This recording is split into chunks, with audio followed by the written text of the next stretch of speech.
Hello everyone and welcome to Saturday Night Crafting. My name is Sasha Reed, and if you haven't joined me before, then thank you so much for joining me tonight. And I would love it if you enjoyed this video if you would click the like and subscribe button. That makes a world of difference to me. So tonight I thought I would finally take that leap and do jelly printing with you. Gelli Plate printing, gel press, that sort of thing. Now, I've wanted to do this video for a super long time, but I've been absolutely paranoid because I don't know if any of you have got a gel plate or a gel press, but it's pretty intimidating when you're starting to do a new technique using new products that you've never really used before. So I haven't really worked with acrylic paints very much, and I'm going to use them tonight. And I also haven't worked with a Gelli Plate before and done anything like that. But I had so much fun with the media plate from Craft Stash and using my inks and things that I thought I've been desperate to try this for ages. I just need to bite the bullet and do it. So first of all, you can see I've got loads of things on my desk and I'm sorry they're probably all glaring at you from my camera lights. Now I did try, and my whole original plan was that I was going to show you how to make your own gel plate because I watched quite a few tutorials. I had a look, I had a big plan on how we could do it on a budget and make our own so that we could have whatever size we wanted. Now this was a complete fail. So I did follow the recipe that the frugal crafter, Lindsay, had recommended, and I just couldn't get it to work. And I wasted probably double the cost of what it cost to buy the damn Gelli Plate in the beginning. So you can have a go at making your own, but it cost me way too much money, and it just kept ripping, it kept breaking, it kept falling apart. It kept getting the impression of whatever tray I put it into. So I did a glass tray and it was fine, except that it had these like little ripples along it, and then it said IKEA in the corner because I totally forgot about the IKEA little label on the bottom of my glass tray. I couldn't get the damn thing out either, and it ripped when I was trying to get it out. I did it really thick and it didn't work. So I would love to show you how to make your own gel plate. I couldn't figure out how to do it, and I spent so much money that I was like, no, scrap that. We're not going to do that anymore. So ages ago I bought this one. I have no idea if this is any good. I've never seen a matte gel plate that's not clear, but I bought it ages ago, and it's actually taken on the packaging lines because possibly I took off the covers and then didn't store it right, but I've actually got lines from the packaging in the Gelli Plate, so I don't know how that will look, but I will try it and see how it goes. So I've got that one. This was the cheapest one I could find. I think I got it from Craftelier about a year or two ago. If I can find links for any of these gel plates, I will put them in the description box. Otherwise, I apologize, and I hope you can find one that works for you. So I've got that one, is the first one that I got.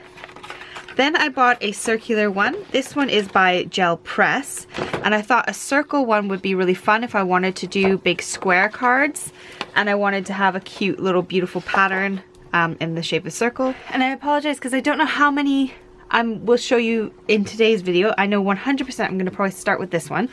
This is the new one from the Textures range on Craft Stash by Lou.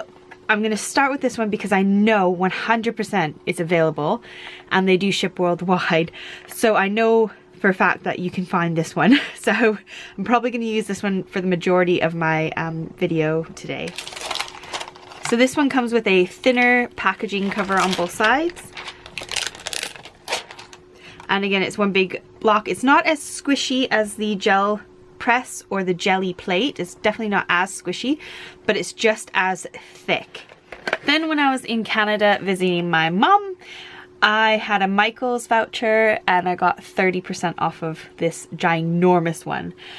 Now I'm a bit scared to use this one. I don't know what on earth I would do with this other than maybe like a scrapbook page or fun with the kids or something. It's huge. It's about an A4-ish size, nearly A4, UK A4, but it's 8 by 10 inches.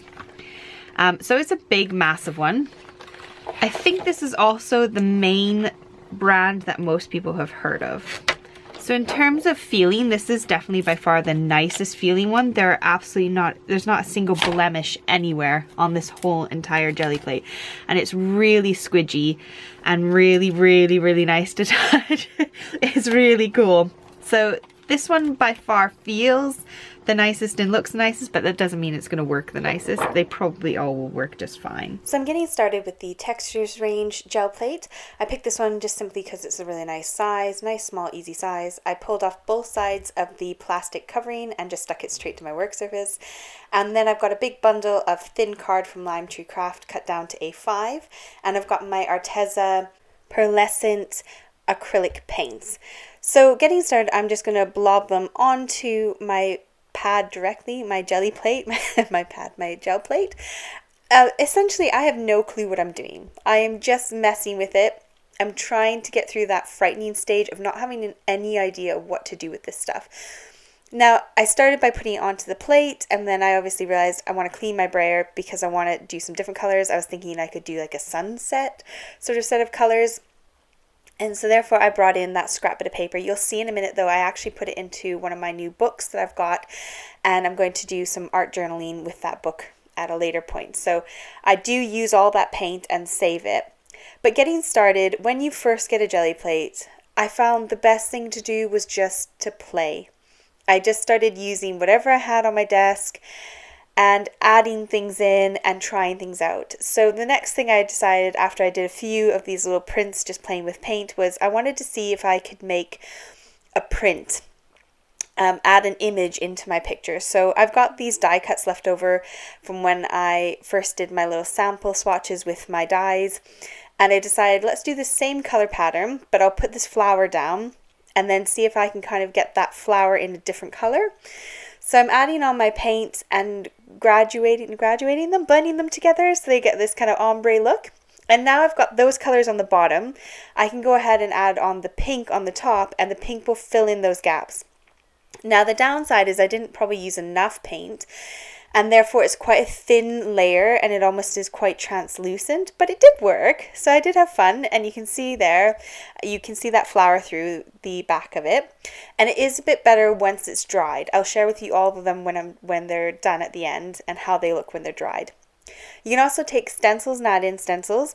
Now I have to admit, when I was doing all this playing and having fun with all of these things, I was kind of rushing it. I was trying to do what the professional crafters out there do and make these amazing prints and make these amazing gorgeous looking things. And so I was kind of rushing through everything. I was trying all the different kinds of stuff. But actually, by the end of the video, I start playing with different mediums and having more fun and just being really relaxed about it. And I ended up with something like 100 prints. So I did go a little bit over the top. So as you can see in the screen, I put the stencil down, I put some black ink down first, put the stencil down, picked up the ink that was in between the stencils. Here's my book I was telling you about. This is from Arteza. It's, I think it might be watercolor paper or it's a media pad.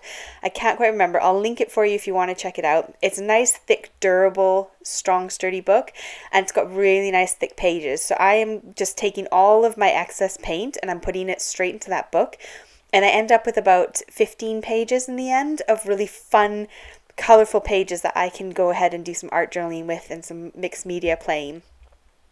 Now I've got this black ink here, the black paint, which I did have to trade out for my Arteza black paint because, it wasn't black, it was brown. I went with the Arteza dark brown. My black paint was completely dried out, so I didn't use that in the end. But the other two are a pearlescent pink, I believe, and a pearlescent teal color. So I'm hoping you're following along here. I'm literally just playing along, trying out different strategies, different techniques. So here you can see it's brown, not black.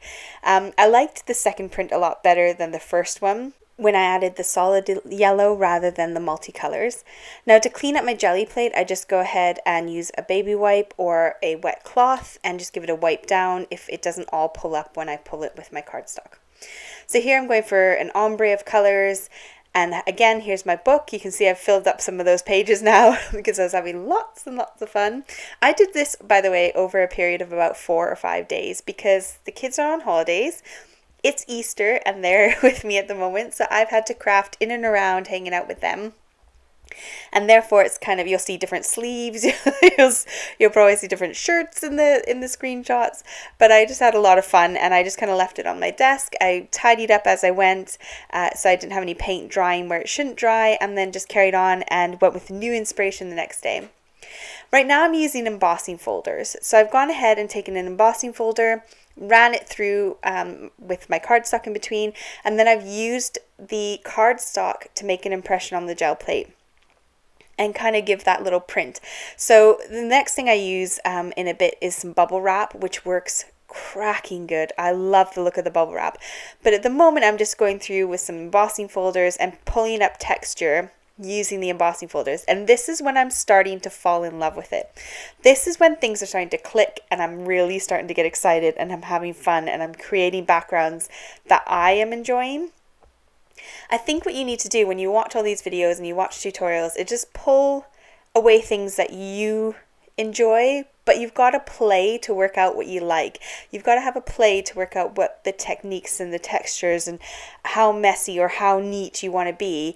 You've got to work that out for yourself. And so just through playing and not giving up, I started to really, really super enjoy all this Gelli Plate printing and started getting some really cool, fun backgrounds. Now my goal is to turn most of these into cards, so hopefully in the next part of this video you will see some cards being made with them and see what you can do with them. Now I've got this old stamp set that I have not used in forever, and I just thought, well, I'm going to use this and I'm going to add texture and things to my projects, and I really liked the stamp set in the end. I didn't care about it. I mean, it didn't wreck it, but I wasn't concerned if it was going to get wrecked by the acrylic paint, and that's something you need to bear in mind. Is don't use something that you find very valuable. Make sure you're using stuff that you don't really care about so much. Right, I've moved on to the circle. I love the circle. And I'm carrying on with some of my metallic paints and having so much fun. So right now I am lifting the color off of the Gelli Plate using a stamp. So picking up the color with the stamp and stamping it onto my book, and then you get this funky design left over. And sometimes I find the second impression more impactful than the first impression. And I was starting to use a bit too much paint here and there. And so I was finding that when I was putting down that first pull, the cardstock was actually slippy sliding. So you can see that edge there is all kind of goopy. It's because it was sliding all over the place. So when I go and do the second and the third pull, sometimes a fourth pull, I'm getting the images that I'm really wanting and getting that beautiful kind of stenciling or stamping, whatever I've done in the background, kind of popping through. Now I wanted to go for layers, so I watched a whole video tutorial on how you build up your layers and then you pull them all off. This is a lot more time consuming, but the result was quite cool. So the idea is you do your first layer and you let it dry fully. So that butterfly is now completely and fully dried. And I just used one of my die cuts that I had lying around from the butterfly in my collection, but I kept the outside of it. And that's what I used the first time. Then I went ahead and stamped and let that dry. And now I've got this floral stencil, and I'm going to go ahead and put the paint on top of that. And I'm washing my stencil in between. I did leave my stencils, to be honest. And then I just kind of soaked them in the sink and they all came up just fine. But now I'm starting to pull them off. Now I'm going to try and pull the image. So that first one again was too wet. It was too soggy. But this second one turned out pretty cool. So I want to do this again. I want to have another go. It was time consuming. I did go and, do the butterfly, then had lunch, then did something else, then went and picked up the kids from school or something like that before they finished for the holidays. So I had lots of fun with that one, and I will do that one again. And you'll see it when it's dry at the end. It really is quite cool. Next is my powders. I have a total obsession with these powders, and I was lying in bed not sleeping, as I should be doing, and I thought, what if I use white paint and my powders? I know that these powders explode when moisture hits them, and this is when I went to town. This was my element. This is my kind of Gelli Plate printing, and I must have done this over the span of 2 days, I think, and just sat down for ages and just did color and color and color and had so much fun. So the first ones I'm doing are just using my solid colors, the ones that don't have any mica powder in them, so there's no pearlescent shine to them. And I do end up eventually using some of those pearlescent ones as well, but I did like the solid colors the most. They gave me the most result that I wanted to get. So I've got the big plate out. I thought, no, I've got to do this on full scale, and then I can cut this down and make a whole ton of cards. So I've got my gel plate. I've kept the bottom sheet on it and just took the top one off. And again, I'm starting out with those solid colors, and I'm using vellum. So as you saw before, a minute ago, I did the vellum, and I couldn't work out which side I loved more. Did I like the back or the front? I don't know. The vellum just looked really cool. And so I do a few prints. The color goes a long way. These powders never seem to die. You can keep pulling them and pulling them and pulling them. You can, if you're using white paint, you can do it onto black card or dark purple or gray even. This is new in my collection as well. This is a firework burst one from Cosmic Shimmer, I believe. And this one is quite cool. I will spritz this one by the end of the video, so you'll see it'll all dry, and then I will spray it once it's all dry and watch the color move. I added on some water just now and spritzed it. It didn't work as well as I liked, so I did add more water when it was dried later on. But the firework one is cool because it comes out black and it has a lot of different colors in it, and it explodes like a firework, which is quite cool. Here are my pearlescent ones from Pretty Gets Gritty. Again, I will try and link everything I can down below from all the shops that they're available at, just so you can find them if you're wanting to have a look at them. So here's this one. I do add some water to this one when it's dried as well, because it didn't quite spread as much. Again, like I said before, the metallic ones weren't spreading as much as the solid colored ones. So this one I did spritz with a bit of water and picked up, and it worked out pretty cool. Again, I'm taking the paint off with my stamp, and then you get this cool result, this little pattern from the stamp underneath. I only used the one stamp set, but I probably should have gone to town and used a whole bunch of stamp sets and really had fun. But I was taking as long as well, I was taking a really long time as it was, so I thought I should probably rein it in and tone it down. These are my big stencils. Now the stencils I'm using are actually ones I made myself. So I got my Cricut out and I cut these stencils using the free files that they had online. And then I went ahead and used my Cricut to cut them out. And I used some, they're kind of like bookbinding covers. So they're like a really thick plastic that you would put on the front of like a nice little file that you're going to hand out at the office to everyone so they can have a copy of what's been going on, that kind of thing. I used that thick plastic to cut my stencils, and I just used my Cricut and did it about 3 times. I cut it 3 times over. And then I got these really awesome stencils that are really nice and big that fit really perfectly on this giant jelly plate. So I had loads of fun, especially with these circles. How many different ways can you use the stencil and pull up different kinds of prints? It was really, really fun. So again, this is all just playing around, getting patterns, finding ways to work with the gel plate. And you will see some cards in the next video. These stencils here, I think are like for floor art or wall art, if you want to like do tile painting, things like that. And I just picked them up from Amazon really cheap. I think there's about 10 of them in the pack. If I can find that link again, I'll put it down for you, but it's really cheap. This time though, I thought I would go and do a controlled powder. So I was just dipping my paintbrush into my powders and dusting them on the various edges of where my stencil had its pattern. Then I came in with the white paint, but I had to do one roll at a time and then wipe off my roller because the paint was moving and therefore the color was exploding and shifting, and I wanted to keep the pattern. But I managed to get 3 pulls from this one, and it was really, really fun. And again, you could go ahead and spritz some water on it once it's dried and watch those colors explode a bit more. So there you can see my variety of colors. That edge should be nice and colorful, but it stayed a bit black, but never mind. At this point I wanted to clean off the jelly plate, and this is one difference I found with the textures gel plate and then the jelly one, this large one and the small circular one, was that it was really easy to clean off the circle one and this giant one, whereas the textures one took a bit of wiping to get it cleared, whereas these other ones I could pull it clean, if that makes sense. So I didn't want to waste any of this color because I love it so much. So I was spritzing my stencil and putting it into my book, so I've got some pattern in my book. And often I find the brayers really useful for rolling over the back of it to get that image down. So here's the 3 pulls I did, plus I got that bonus one in my book when I spritzed it and stuck it in. So you got the really light one all the way to the dark one. And here's those flower prints that I did. They weren't as good. They didn't turn out as brilliant, but you can still sort of see that subtle flower in the background, which is quite fun. And I forgot to mention as well, if you've stuck with me for this long, the mat that I was using, the glass mat, is just a glass cutting board that I picked up from a food shop, like not a food shop, a home hardware kind of store that sells all kinds of home stuff. So it's just literally a glass chopping board. Here are the circles that I did. They were loads of fun. I got 4 prints from that, 4 poles I should say. And then this is the one that I did on vellum, the first one I did with the circle. And I can't decide which I like better, the front or the back. They both look so cool.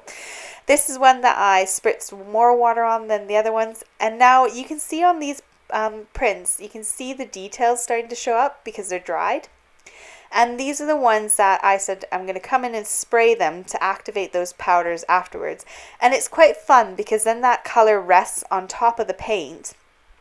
So it shows up quite vibrantly and really cool, but you can also still sort of see that gray coming through from some of those little spots as well. So it's always worth just playing. If you don't like how it looks or it didn't do what you thought it should do, then play with it a bit more and see if you can do something else. This was one of my scrap ones, that one there that I just shared with you. It was just a scrap one and I loved how it turned out. So I'm just going to go through and share them all with you, all the prints I did. I did so many off the screen, even though you've seen tons already that I did on the screen. But honestly, I had so much fun in the end and it was such a worthwhile experience to do. And I thoroughly enjoyed it. So if you've got one of these Gelli plates or you're debating it, might be worth getting one. It can be quite fun. Hopefully we'll have some good card examples that you can look at when I'm finished and you can get some serious inspiration and decide for yourself whether you want to go down this route or not. I would definitely play with it again and definitely pull it out again.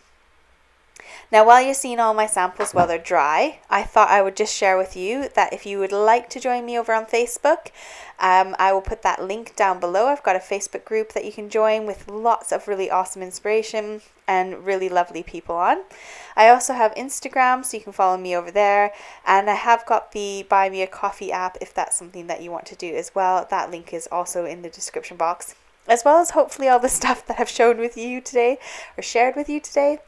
And hopefully I'll be getting back to my regular schedule. Once these kids are back in school, then hopefully we will be able to carry on crafting twice a week with each other. So I hope you enjoyed today. I hope you had fun, got some inspiration, and I can't wait to see you next week when I share with you all the cards that I've made. Take care. Bye.